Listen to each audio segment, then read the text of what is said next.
Hello guys! Good afternoon to everyone.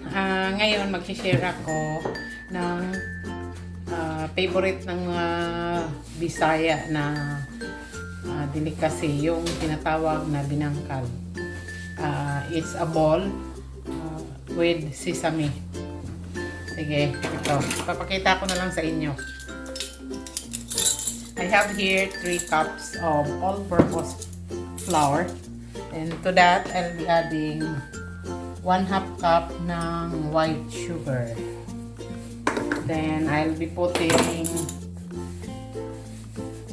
milk, yung powdered milk.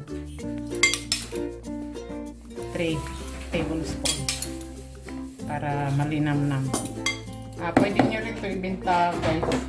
Pero pag ibenta nyo, siguro you better use water than milk. Since hindi ko naman ito ibibenta, so pasarapin natin siya. Pero pwede nyo rin ibenta kasi ito ay malinamnam siya talaga. Okay, I have here milk. You can substitute it with water.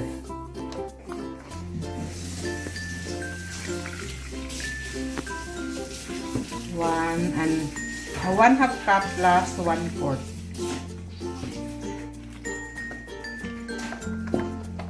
So guys, very easy lang siya talaga. If you feel na gusto nyong kumain ng something na mas cheaper kasi kung kayo ang gagawa. Then, ito is melted butter. 30 grams.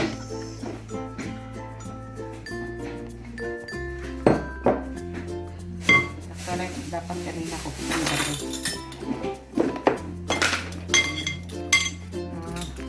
Ano ba ito? 1 teaspoon lang. 1/4 teaspoon na konti lang guys.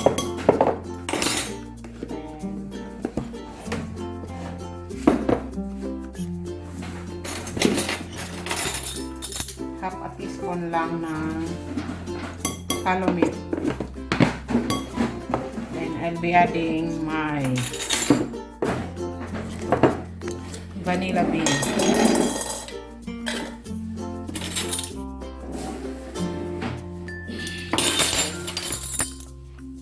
Gusto ko marami kasi mas masarap ito.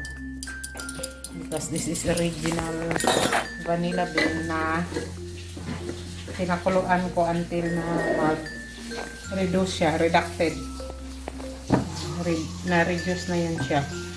Pag ang mga reduction guys, say for example 1 liter yung liquid na inilagay nyo, i-reduce nyo siya into half or magiging 1/4 na lang. Yun ang mga reduction. Ito reduction to ng vanilla bean. Sige, ito na.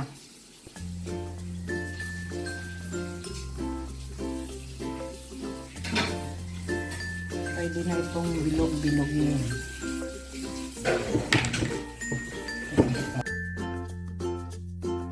Mas masarap to pag matigas kasi ayaw ko ng binangkal sa street na lambot. Sa amin kasi binangkal yung mga masira na yung ngipin mo sa tigas. Diba te? Kami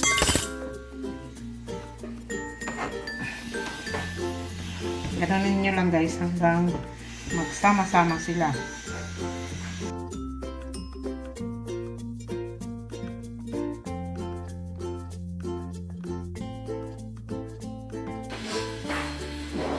Natin.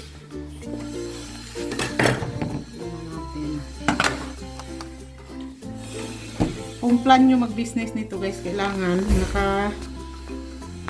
gagamit kayo ng weighing scale para pare-pareho yung bilog nyo. Pareho na yan sila guys. Then, ipoportion natin to ng 10 pieces.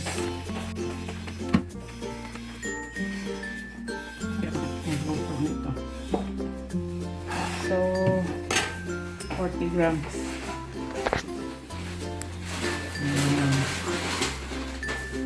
40 grams dito.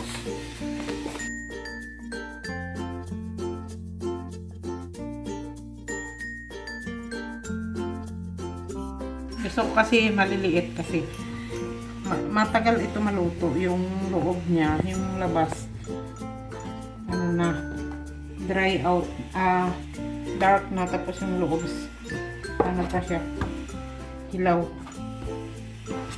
Kaya better, maliliit. Anyway, we're not selling this. Hello guys, welcome back. Ito, paano siya bilog-bilogin, ganito lang guys. Tapos no need to get to be perfect round. Kailangan lang siyang mabilog kasi total ipiprito mo naman to. Tapos ipagulong lang siya sa sesame. Ang dito kasi ang sesame natin.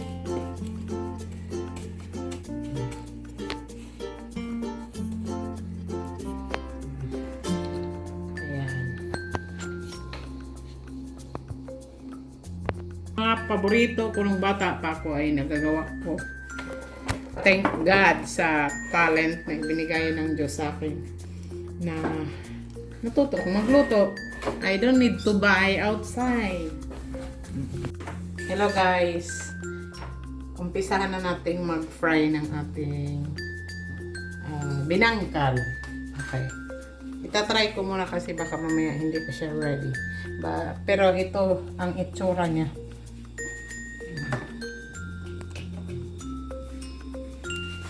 Tingnan natin ang apoy. Huwag masyadong mataas yung apoy kasi hilaw pa yung loob. Brown na yung outside. Okay. Try ko muna.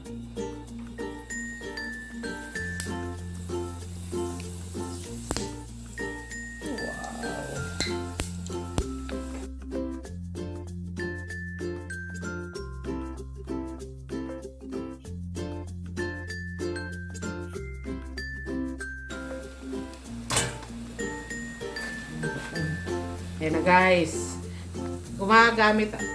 Gagamit ako nitong may mga butas-butas. Wow. Wow. Look at that.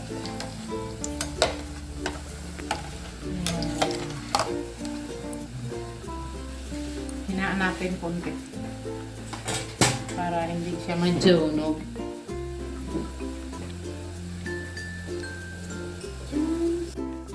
Hello guys, tingnan nyo yung apoy ko kung gaano lang siya kahina kasi kung ipiprito nyo siya ng high heat, ang tendency sunog na yung labas, yung loob nyo basa pa.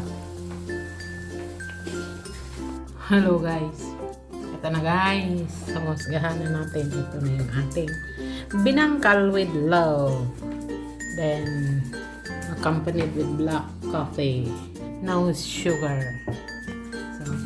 So, taste test na natin guys. I made 20 pieces out of 3 cups of flour.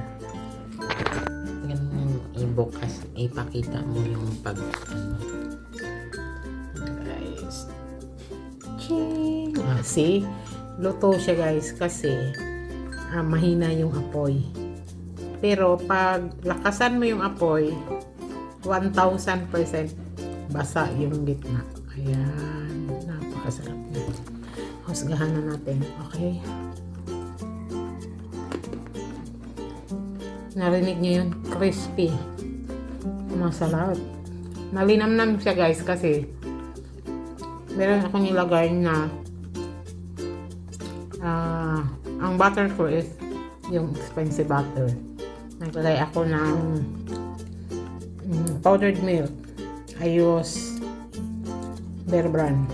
Then, fresh milk yung kanyang water. Sarap guys. Hindi mo na akong inom ng kape, ang init. So guys, bago niyo makalimutan, please subscribe to my channel. Pakishare guys kasi para naman makaabot tayo sa ating quota. Maraming salamat sa inyo. Sana itry nyo tong aking video and give us a comments.